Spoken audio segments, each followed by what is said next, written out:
Blapleu, frontière ivoiro-guinéenne à 48 km de Danané. Il est 12h20 ce lundi 23 mars 2020 à notre arrivée sur le site. La frontière est fermée suite à la décision gouvernementale de fermeture des frontières terrestres, maritimes et aériennes de la Côte d'Ivoire à tout trafic de personnes à compter du dimanche 22 mars 2020 à minuit. Ceci dans le cadre de la lutte contre la propagation du Covid-19. Nous rencontrons des voyageurs bloqués. Ils sont arrivés juste après l'entrée en vigueur de la mesure. On est rentré ici à 2 minutes, mais on ne nous a pas laissé passer. C'est à cause de ça qu'on est assis là. J'ai tout fait.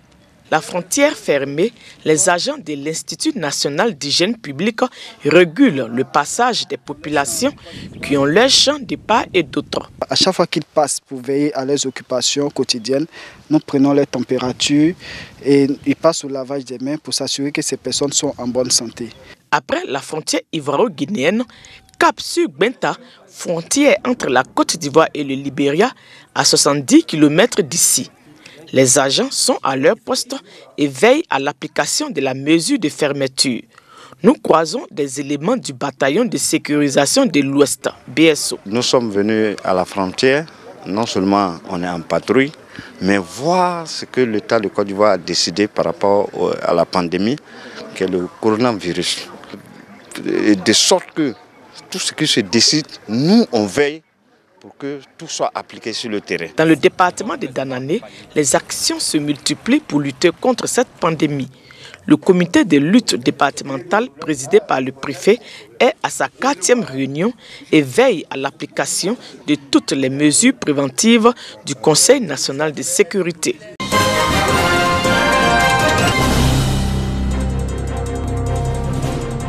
Dans la lutte contre le Covid-19, certains commerces sont sommés de fermer, d'autres sont soumis à des restrictions.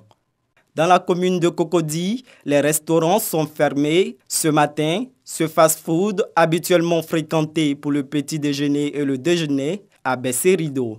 Sur le même alignement, cet autre restaurateur rapide est clos. À 500 mètres de là, ce célèbre garbadrome n'est que l'ombre de lui-même.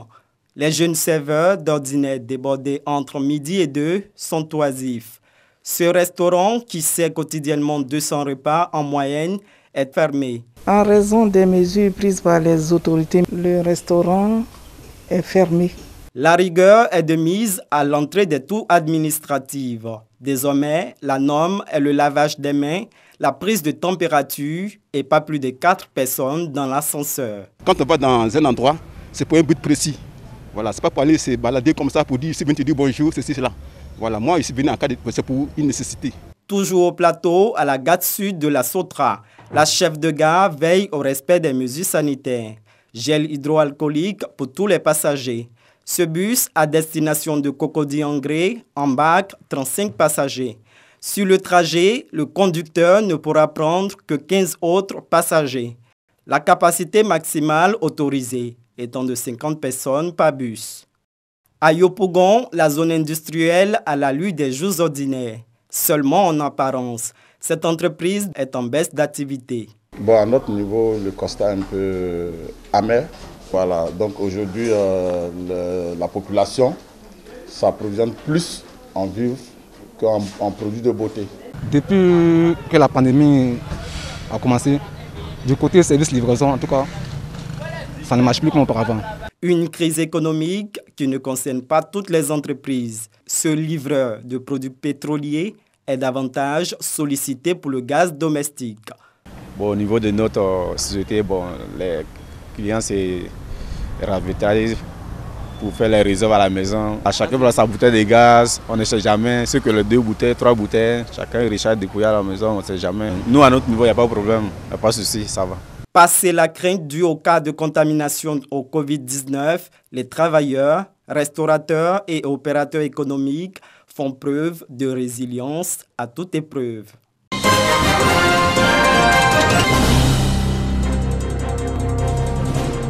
La présidente de la Fédération nationale des commerçantes du vivrier de Côte d'Ivoire, Fenakovissi, débute sa tournée de sensibilisation à Azito dans la commune de Yopougon. Un petit marché d'une cinquantaine de commerçantes qui approvisionne quelques centaines de ménages dans ce sous-quartier de la plus grande commune d'Abidjan. Elle est venue nous parler de ce flot qui est en train de fatiguer notre pays. Et comment il faut suivre les instructions. C'est laver les mains, rester à l'écart d'1 mètre chacun, rester à 1 mètre quand le client arrive. Avant que le client ne rentre dans le marché, il doit d'abord se désinfecter les mains. Irielou Colette entend ainsi mettre l'accent sur une campagne de proximité pour combattre la promiscuité dans les marchés de vivriers. Tout ce qui est nécessaire pour la sauvegarde de la population, c'est la nourriture. Et ça, c'est pourquoi on part dans les quartiers, dans les marchés, pour sensibiliser. Les tables du marché, c'est 1,20 m, des fois c'est 1,50 m quand c'est trop grand.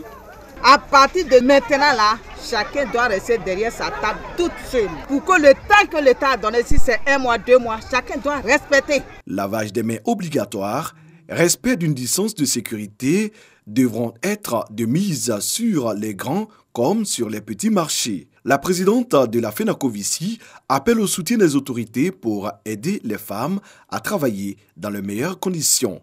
Le secteur du vivrier réaffirme sa volonté de jouer sa partition dans ce combat contre le coronavirus.